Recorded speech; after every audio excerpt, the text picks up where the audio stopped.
Alright, so XDefiant is finally here, and if you've watched my channel before, you know that I've been keeping up with this game and playing it ever since its first beta, so I was really excited to see it finally releasing. And so in this video, I'm just going to go over everything that I've noticed from day one, how I feel about the game so far, and where I could see it going in the future. So right off the bat, the first thing that happened with launch was that the servers went down, which is kind of expected nowadays. I feel like anytime a big multiplayer game comes out, it just doesn't work day one, and I really wish we could find a way to have that not happen. I understand that is an easier said than done type of thing. Obviously, it is not easy to have servers that can just take on thousands upon thousands of players all at one exact moment. But yeah, I just wish we could find a way around that, because it's getting to a point where when I see a new multiplayer game is coming out, I'm just going to assume the release date is the next day. Like if a game is coming out on the 21st, I'll plan to play it on the 22nd. That's basically where I'm at, because it feels like this happens every single time. But to their credit, they were actually able to fix these pretty quick. I think within the first couple hours you could consistently get games. You know, the only issue really was that you just couldn't get into a game. Like the server seemed to be working, but just it couldn't get you into a game for whatever reason. But after the first few hours, that seemed to be fixed, and everything's working very well so far. That's in terms of the servers actually getting you into a game and things like that. The servers themselves, there is still a little bit of issues where like in gameplay you can feel it sometimes. Sometimes the hit reg feels a little off. Sometimes you feel like you're around a corner, but you still get shot. That's not as common as it was in the stress test, but it still does happen. And things like that happening, like inconsistent kill times, and sometimes when you feel like your bullets just aren't hitting, that's typically due to the server. So hopefully they'll be able to kind of fix that up a little bit. But on that topic, I want to talk about the gameplay itself, because in my opinion, it feels a lot better than this last stress test. And I didn't make a video on the last stress test just because it was so short and I didn't really play it that much. But I was pretty worried after that stress test, I'm not gonna lie, because the game did not feel very good to me during that stress test. And it's ironic because it actually felt worse to me than some of the other betas I had played. So that was really concerning. I did think, well, maybe because it's a stress test, the server's just kind of exploding, which is why you're seeing a lot of the issues that you saw. Like that stress test, I swear, you couldn't get around a corner. You would always die. And you know, that's a big issue that happens in a lot of shooters where you feel like you're around the corner, but on the enemy screen, you're still there. And that's obviously very frustrating, and it just feels strange to play. And in the stress test, that was just happening constantly. It was unavoidable. It does happen occasionally, but it's not as often now. And just in general, the game feels way smoother. The movement feels really good. I personally like the speed. It is a very fast-paced game, so I know some people don't like that. Personally, I do really like that, so that's going to just be a preference thing, but I think the movement feels really, really good. It's snappy, it works. Sometimes the slide can be a little inconsistent, but overall, I'm not ever feeling like I'm fighting with the game with the movement system, and that's really all I can ask for. All the weapons feel really good as well. There's not really any one weapon that feels overpowered or anything like that, which is pretty impressive to see. I feel like most new shooters will have to, kind of balance things out for a while, but as of right now, there's not a lot that's sticking out as overpowered or anything like that in terms of the weapons. On the topic of the weapons though, I want to talk about one of the things that is probably my biggest disappointment with XDefiant right now, and I will acknowledge it's a bit of a specific issue to me, although it may apply to you as well, and that is the camo grinds. I remember at one point Mark Rubin had said that they were going to have camo grinds like in Call of Duty, and that is my personal favorite thing to do in Call of Duty. I am a big Call of Duty player, and my favorite thing to do every year is go for the mastery camos. It's pretty much the main reason why I play Call of Duty, at least the casual playlist. That's really the only reason I'm playing them, is to go for that. I just think it's really fun. It ticks that autism in my brain, and I just like going for all the camos. So I was excited to do that with XDefiant as well, but the camo grind is really, really bad in my opinion. As of right now, it appears like every weapon only has 3 camos. So there's bronze camo for getting your weapon to level 50, there's silver for getting your level to 75, and there is gold for getting your level to 100 on each specific weapon. That is really lame. That's not fun. That's not cool to me at all. The camo challenges that I like in Call of Duty are more specific. It's get 25 headshots, get 10 long shots, double kills, whatever, right? And you do all of those challenges, that gets you gold camo. You do all of those challenges for every weapon, that'll get you diamond. Get all the diamond, you get mastery camo. That's the simple way to put it. That's what I want. I don't want to just get every level to 100. That's not fun at all. I mean, it's easy, right? Because you don't have to do anything different. You basically just have to play the game a shit ton, which is fine. But for me, that's not what I'm looking for. To me, camo skin should be something that kind of elevates the content of the game, meaning it gives you something extra to do. Right, so you're not just playing the same game modes over and over and over, just trying to do the same objectives and stuff like that, because each match you're going to be going for something different. Okay, this match I have to go for long shots, so I'm going to alter how I play. This match I need to get double kills, so I'm going to be really aggressive. Things like that. And again, I'm giving very simple examples, but to just say, okay, get every weapon to level 100, that's not particularly fun. And again, I know this might be like a niche issue, but for someone like me, that is one of the primary reasons I'll play a Call of Duty game or a Call of Duty style game. So for this to be the only weapon grind in the game, that's very disappointing for me. On that same topic, I don't see any form of prestige system or anything like that, which I do also think Mark said would happen. That probably will be more of a season 1 thing because this is preseason, so that I might be willing to let slide.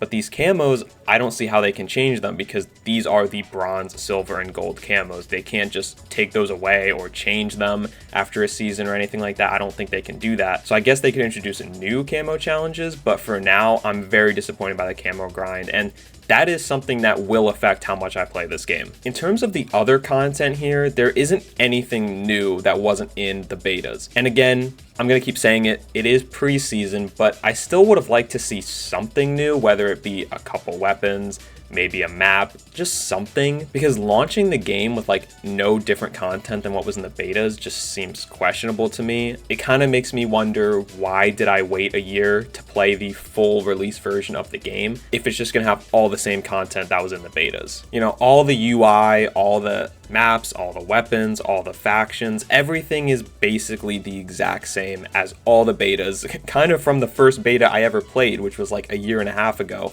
So it just makes me wonder, what were they doing for all that time? Obviously, I understand that they were working on stability and stuff like that, and the seasonal updates will come and add these things that I'm talking about. I just feel like it's weird to launch the game fully and not have anything new. In terms of what you'll actually be playing when you start up the game, I saw that they added the welcome playlist, and this is very interesting because this playlist is basically for beginning players. I believe after you reach level 25, you can no longer queue up for this mode. And this mode actually has skill-based matchmaking, whereas all of the other casual playlists don't have this. That is something I want to talk about because I'm very interested to see how skill-based matchmaking will affect XDefiant. As I'm sure many of you know, XDefiant does not have skill-based matchmaking in the casual playlists other than the welcome playlist. So if you just like click like, oh, I want to play domination or whatever, no skill-based matchmaking. And this has kind of been like one of their biggest selling points because so many players in the Call of Duty community hate skill-based matchmaking and complain about it so much. And I also don't like it, but the one thing I've always acknowledged is clearly something about it works. Right, and the reason I say that is, if there wasn't data telling these companies that skill-based matchmaking works, then they wouldn't do it, right? If there was data saying that players hated it and they stopped playing because of it, they wouldn't do it. So clearly there's some data somewhere showing that skill-based matchmaking does work. Now that doesn't mean you have to like it, but there's clearly data showing that it works. So I'm very interested to see XDefiant, who has gone the other route with no skill-based matchmaking. I would be interested to see what that data is going to look like. I don't think we'll ever get to know what that data is, but like trying to see how the player count is doing and things like that, because it feels like one of those things where, you know, the loudest people are the ones saying they don't like skill-based matchmaking, the people on Twitter, the people on YouTube, stuff like that. But maybe there's that casual audience that actually likes skill-based matchmaking, and they might not even know that they like it. But like I said, there's clearly data that shows skill-based matchmaking is good in some ways for the longevity of a game. So I'll be interested to see with XDefiant, like, does that end up hurting it or helping it? Because if XDefiant really gets huge, I feel like it could help see a shift in how skill-based matchmaking is seen. But if XDefiant doesn't do well, that's going to be further proof that skill-based matchmaking actually does work, even if you may not like it. And yeah, I mean, the welcome playlist is a nice compromise. I believe like Black Ops 2 might have had that also. Some of the older Call of Duties may have had it before skill-based matchmaking, where you could queue up for a more like beginner mode. And that's obviously a good compromise, because if you're brand new and you join a game that has no skill-based matchmaking, you're probably going to get destroyed, especially in the coming months and years when people get better weapons and when people unlock all of their attachments and stuff. You're just going to be outclassed. So having a beginner playlist is nice. and you can basically stay there till level 25, and at that point you will hopefully have unlocked some stuff, gotten a bit better, and so I think that is a good compromise. In terms of the game modes themselves, most of them are very standard. You have, stuff that resembles domination from Call of Duty or hardpoint from Call of Duty. They have a kill confirm style mode, which is pretty fun. One thing I've seen people complaining about is no team deathmatch mode. That is interesting. Team deathmatch seems to be a mode that a lot of games, like other than Call of Duty, don't want to add. I'm not entirely sure why. I do think that would be a nice addition to have. However, I'm not really missing it. You don't really have to play objective if you don't want to. You can just run around the maps and play it as if you're playing team deathmatch anyway. There is one mode that I find really interesting, and that was escort, and I don't particularly like this mode. I think it's a bit strange, and overall I feel like it doesn't really fit alongside the other modes. It feels very random because all the other maps are the Call of Duty arena shooter style modes, and then you have this one mode, Escort, which is very much like a TF2 Overwatch style mode. It's just very strange to have it alongside the others, and it just doesn't feel like it fits in the game in my opinion. There's 2 maps for it, I believe. The first one I played was Zoo, and that map is horrible. I actually really hated it, and I was like, this mode is terrible. I did hit this clip on it, my first quad feed on that map, so I mean, that was kind of cool, but that map is just way too open. It just was not fun to play. However, the other map, which I don't remember what it's called, but it's like the arcade style map, that one was really good. That one was fun. However, the matches in this mode are just way too long. I mean, we're talking like 20-minute modes. And again, in a game like Overwatch, you're used to that, but in a game like XDefiant, it doesn't really make any sense. And this would be fine if it wasn't in the welcome playlist, because if it was something where it's like its own thing, you can queue for it separate, which you can outside the welcome playlist, but when you're in the welcome playlist, it puts that in the rotation, and it just doesn't fit. And it's like you're almost like in a mindset of Call of Duty, and suddenly you're thrown into an Overwatch map. It just doesn't make any sense. So like the map could be cool if you're in the mood for it. I just feel like they should take it out of the welcome playlist. And on top of that, I think the timer needs to be adjusted, or maybe make it where like only one team pushes and one team defends. I'm not really sure what the solution would be, but the matches are just way too long in my opinion. Now, the other big feature of XDefiant is the factions, and the factions are basically,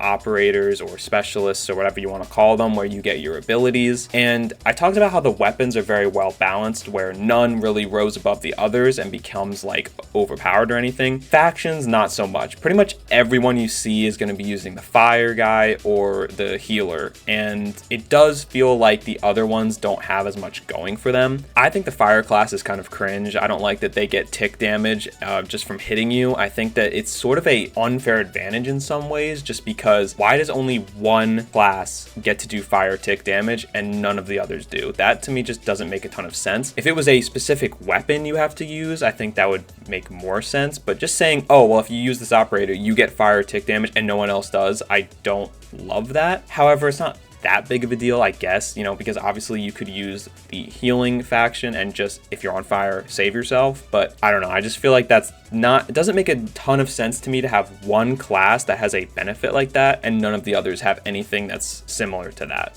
It just feels strange to me. One of the other things I want to talk about is the cosmetics, because I think these need a lot of work. Overall, a lot of them are just very basic and kind of boring, and part of that could be because we're in the pre-season and maybe they'll ramp it up a little more for season 1 and also the coming seasons, because that is a trend I've noticed, especially like with Call of Duty. The cosmetics always start off kind of normal at the beginning, and then by the time you're halfway through the year, it just gets so absurd. And I've never had a problem with that. I know people don't like the crazy Call of Duty skins. Personally, Call of Duty's always been more of an arcade kind of just fun style game to me, so I don't mind it. But I definitely have noticed that every Call of Duty, when they start the year, they start off kind of normal and it just gets progressively weirder. So maybe XDefiant will do the same thing. But for now, none of these skins I ever really look at and I'm like, that is sick, right? There's just not that many good ones. There's a couple good weapon skins, a couple good faction skins, but for the most part, they're all just very basic and boring. And obviously, since this is a free-to-play game, they need to make their money off of these